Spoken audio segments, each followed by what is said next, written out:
ओम नमः शिवाय। सावन का पावन महीना कल से प्रारंभ हो जाएगा और भोलेनाथ की भक्ति का यह समय बहुत ही शुभ माना जाता है। क्या आप जानते हैं कि घर की मिट्टी से शिवलिंग बनाकर भी आप रोज शिव जी की पूजा कर सकते हैं, वो भी बहुत सरल तरीके से। आज हम आपको बताएंगे कि तुलसी के अलावा किसी भी गमले की मिट्टी से शिवलिंग बनाकर उसे सावन में रोज कैसे पूजें और इससे आपको क्या चमत्कारी लाभ मिल सकते हैं। तो आइए शुरू करते हैं। सबसे पहले किसी गमले से थोड़ी सी शुद्ध मिट्टी लें। ध्यान रहे कि वो तुलसी का ना हो। अब उस मिट्टी को गंगा जल या सामान्य शुद्ध जल से गूंथ लें। अब किसी पाटे अथवा थाली पर एक बिल्व पत्र रखें। इस पर एक शिवलिंग बनाएं और फिर एक मिट्टी का आसन बनाएं। इसके ऊपर आप जलाधारी को स्थापित करें। अब इस जलाधारी के ऊपर शिवलिंग को स्थापित करें।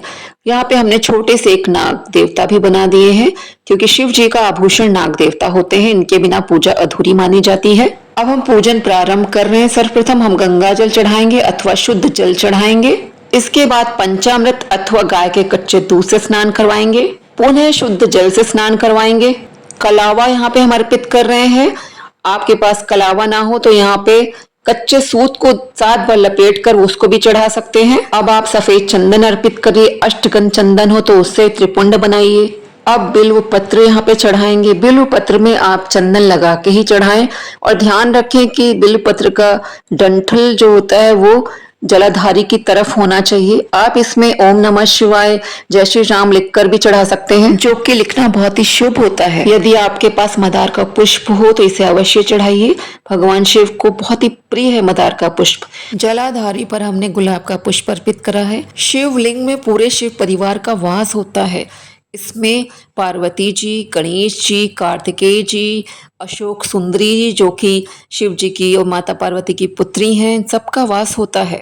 हमने यहाँ अक्षत, शमी पत्र और धतूरा भी चढ़ा दिया है। भांग, दूर्वा ये भी आपके पास हो तो चढ़ाइए। भोग में आप मिश्री का भोग लगा सकते हैं, घी और शक्कर का भोग लगा सकते हैं, दूध से बने मिठाइयों का भोग लगा सकते हैं, ऋतु फल चढ़ा सकते हैं और जल से भरा एक लोटा रख दीजिए। इसके बाद धूप दिखा दीजिए, आरती दिखा दीजिए और यहाँ पर आप कथा भी अवश्य पढ़िए। देखिए हम यहाँ पे अब आरती कर रहे हैं और आरती करने के बाद यहाँ पे क्षमा याचना अवश्य करिए। पूरे सावन में आपको कुछ ना कुछ दक्षिणा अवश्य चढ़ानी चाहिए। आप यह पूजा अपने घर के मंदिर में बैठकर वहां भी कर सकते हैं।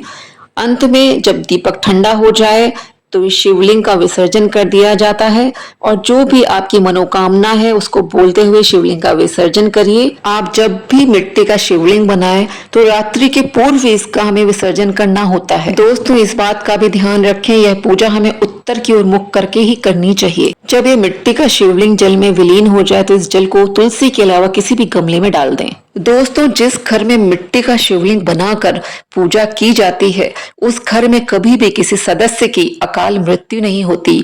घर में धन धान्य सुख समृद्धि बनी रहती है। तो दोस्तों आज का वीडियो मैं अब यहीं पे समाप्त करती हूँ। वीडियो में दी गई जानकारी यदि आपको उपयोगी लगी हो तो वीडियो को लाइक करें, शेयर करें। चैनल पर पहली बार आए हो तो चैनल को सब्सक्राइब करना ना भूलें।